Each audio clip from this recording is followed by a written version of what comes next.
নমস্কার সবাইকে, হেমন্ত মিক্সে স্বাগত। আমরা কলকাতা থেকে কালকা 36 ঘন্টা জার্নি করে পৌঁছেছি। তারপর ওখান থেকে প্রায় 5 ঘন্টা 10 মিনিটে পৌঁছালাম সিমলায় শিবালিকে এসেছি। সেই আকাঙ্ক্ষিত শহর সিমলাকে দেখার জন্য, যেখানে কিনা শুটিং হয়েছিল 3 ইডিয়টসের মতো এত সুন্দর একটা ছবি। সেই ছবির অংশগুলো দেখতে পাচ্ছেন। এই দেখুন, সিমলা ম্যালের চার্চ সামনে, সেখানেই শুটিং হয়েছিল। আচ্ছা, বলতে পারবেন এই সিনেমার ক্যারেক্টারগুলোর নাম? আমার কমেন্ট বক্সে লিখে জানাবেন।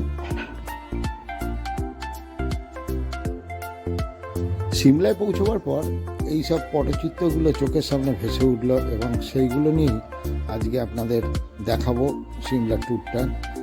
প্রথমেই বলি, আমরা আমাদের হোটেল এখানে বুক করে রেখেছিলাম। সেই কারণে স্টেশন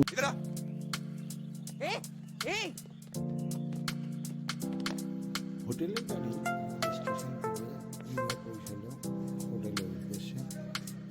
এই সামনে হোটেল,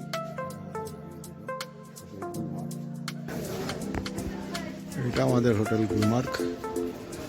বেশ ভালো সাজানো গোছানো গুলমার্গের হোটেলের ফোনটা দেখতে পাচ্ছেন। রিসেপশনে যাই, সামনে উঠলে একদম স্ট্রেট রিসেপশন। এই হোটেলটা এত সুন্দর জায়গা আছে, যেখান থেকে 5 মিনিটের মধ্যে আমরা পৌঁছে যেতে পারি কালী মন্দির, এবং মিনিট 10 পায়ে হাঁটলেই চলে যাবো ম্যালে। আমরা গুলমার্গে যে রুমে ছিলাম সেই রুমটা আপনাদের দেখে নিন। এই দেখুন, চারিধারে হোটেলের দেওয়ালে আয়না লাগানো আছে এবং খুব সুন্দর জায়গায় হোটেল। এখানে একটা বড় আলমারি আছে, যার মধ্যে আমাদের কম্বল এবং অন্যান্য কিছু রাখা ছিল। আর এখানে 2টো চেয়ার, একটা টেবিল রয়েছে, সঙ্গে আয়না রয়েছে বড় দেখে একটা। আর এই হচ্ছে রাউন্ড শেপের বেড, যেটা সচরাচর হোটেলে দেখা যায় না, এবং এখানে একটা সিঙ্গেল বেড রয়েছে।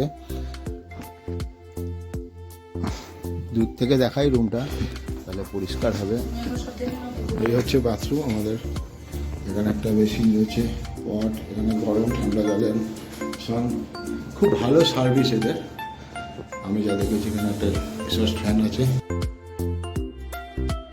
সকালে 11টার মধ্যেই আমরা হোটেল ঢুকে পড়েছিলাম। সেই কারণে রিফ্রেশ হই আমরা বেরোবার জন্য তৈরি হয়ে পড়লাম সিমলা ঘোরার জন্য। 1864 সালের ব্রিটিশ তারপর স্বাধীনতা আসলে সিমলা পূর্ব পাঞ্জাবের রাজধানীতে রূপান্তরিত হয়, এবং তারপরে 1966 সালে সিমলা হিমাচল প্রদেশের রাজধানীতে পরিণত হয়।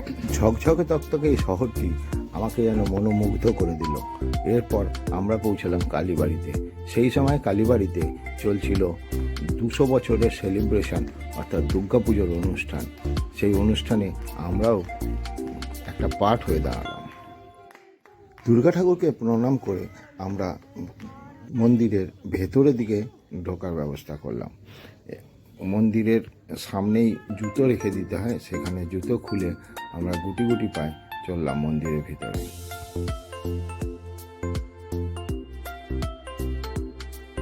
সেদিন মন্দিরে আমাদের মতো বহু দর্শনার্থী এসেছিলেন মায়ের দর্শন করতে এবং পুজো দিতে।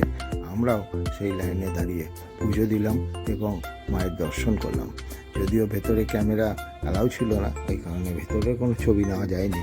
তাই আমরা মন্দিরের আশেপাশে যেসব ছবি, সেইগুলোই আমি তুলে আপনাদের সামনে রাখলাম। এখানে টিকিট কাটলে দুপুরের বেলার অন্নভোগও পাওয়া যায়, কিন্তু আমাদের সৌভাগ্য অনুযায়ী আমরা বাইরে থেকে খিচুড়ি ভোগ এবং তার সঙ্গে অন্নভোগ মিশিয়ে এমনিতেই পেয়ে গেছিলাম।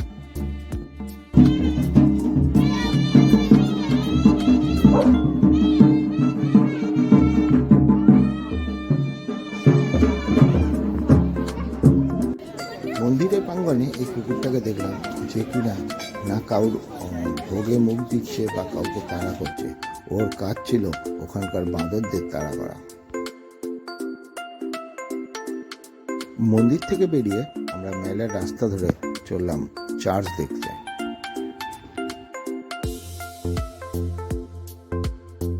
কালী মন্দির দেখার পর আমরা রেস্ট না নিয়ে আবার হেঁটে চললাম মেলের রাস্তা দিয়ে। অপূর্ব সব দৃশ্য দেখতে দেখতে আমরা গন্তব্য ছিল চার্চ। তো চার্চে যাওয়ার আগে আমাদের চোখে পড়লো এই মেয়র হাউস, অর্থাৎ এখানে মেয়রই বসেন আশা করা যায়।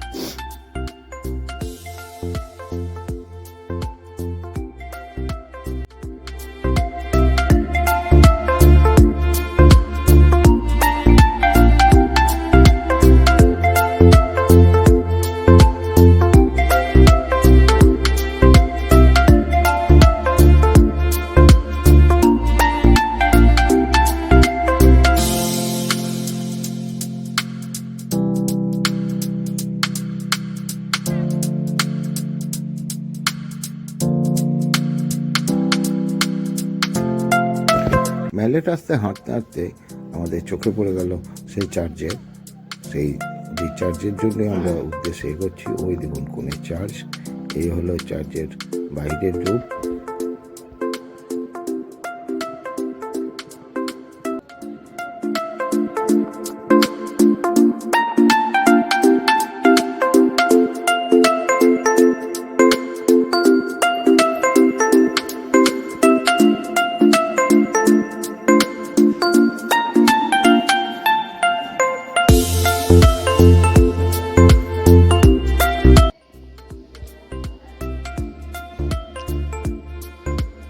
চার্চের শান্ত পরিবেশ আমাকে মুগ্ধ করেছিল, আর সুন্দর এই দৃশ্যটা চোখে ভেসে উঠেছিল।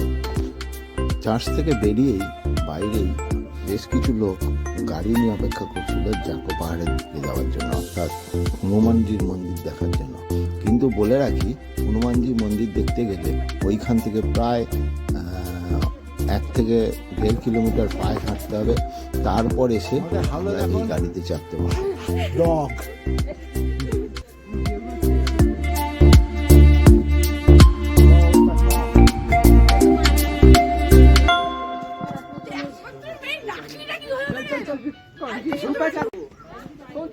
এখান থেকে হনুমানজির মন্দির দেখার জন্য একটি আমরা গাড়ি ভাড়া করে নিয়েছিলাম, প্রতি 100 টাকা নিয়েছিল। কারণ এরপরেও অনেকটা রাস্তা এবং চড়াই রাস্তা, সেটা আপনারা আমাদের গাড়িতে বসে দেখতে পাবেন।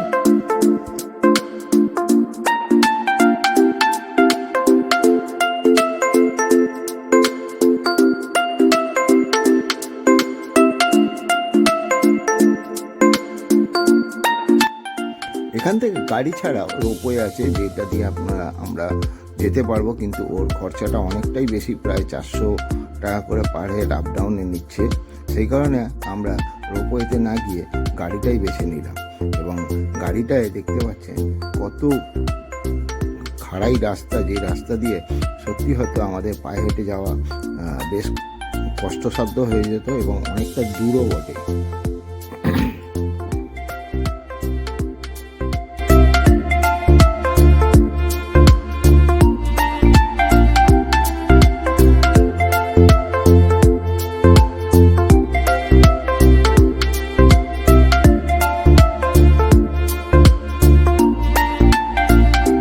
অনেকেই জাকো পাহাড়ে উঠে তারপর সবাইকে ছবি দেয়, কিন্তু আমার মনে হয়েছে জাকো পাহাড়ে যাবার বা হনুমানজি মন্দিরে যাবার এই রাস্তাটা আপনাদের দেখানো উচিত, তাই কিছুটা ভিডিও আপনাদের শেয়ার করলাম।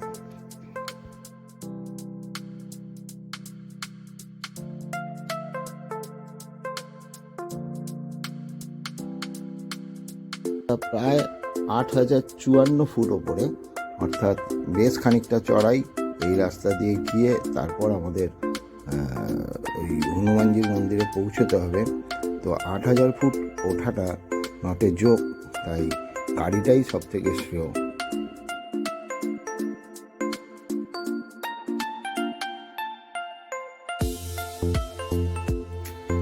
চলার পথে বলে রাখি, এই মন্দিরের কিছু পৌরাণিক ঘটনা আছে।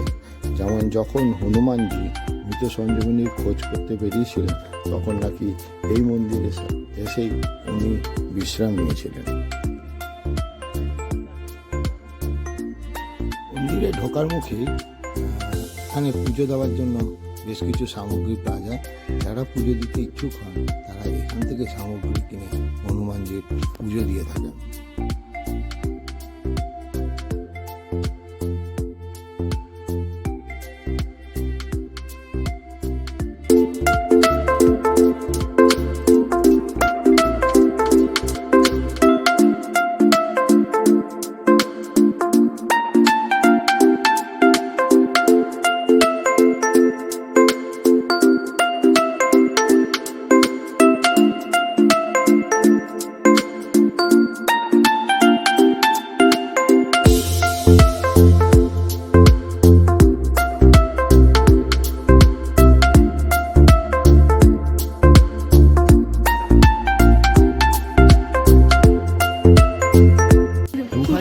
সালে নভেম্বর মাসে প্রায় 1.5 কোটি টাকা খরচা করে তৈরি হয়েছিল এই বিশাল আকৃতির হনুমানজির মূর্তি। এটি প্রায় 108 ফুট লম্বা।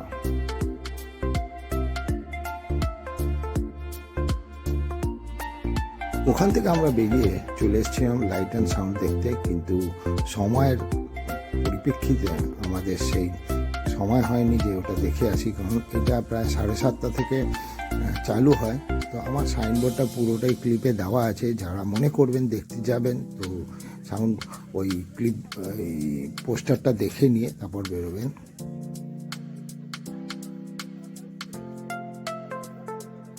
এই করতে করতে সন্ধে ঘনিয়ে এলো এবং আমরা সেই সন্ধ্যের সময় সিমলা মার্কেটে ঘোরা শুরু করলাম। বেশ কিছু দোকান আছে এখানে, অবশ্য 2টো মার্কেট, একটা আপার একটা লোয়ার। তো আমরা আপার মার্কেটটাই ঘুরেছি, লোয়ার মার্কেটে যাইনি। যারা কিনতে চান জিনিসপত্র বাড়ির জন্য, এখন এই রাত্রিবেলা নিশ্চয়ই লোয়ার মার্কেটে যাই। নাহলে ঘুরছি, যাবো হোটেলে।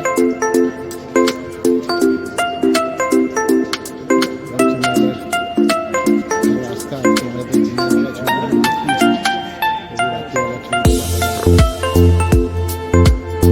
রাত্রিদের মেলটা যেন কোনো পটচিত্রে আঁকা ছবির মতো লাগছিল, যেন মনে হচ্ছিল ওখানেই থেকে যাই বেশ কিছু বছর। আমাদের ট্রেন গুটি গুটি পায়ে দিয়ে আসছে। এই রাতটা কাটিয়ে আমরা পরের দিন সকালে বেরোবো সাংলার উদ্দেশ্যে, অর্থাৎ সেখানে দেখতে পাবেন আপনাদের দেখাবো 1200 বছর পুরনো ফোর্ট, যেখানে 33,000 দেবদেবী রয়েছেন। চলুন আমাদের সঙ্গে থাকুন পরবর্তী ভিডিওর জন্য। সকলকে আমার তরফ থেকে সকলকে ধন্যবাদ ভিডিওটা দেখার জন্য।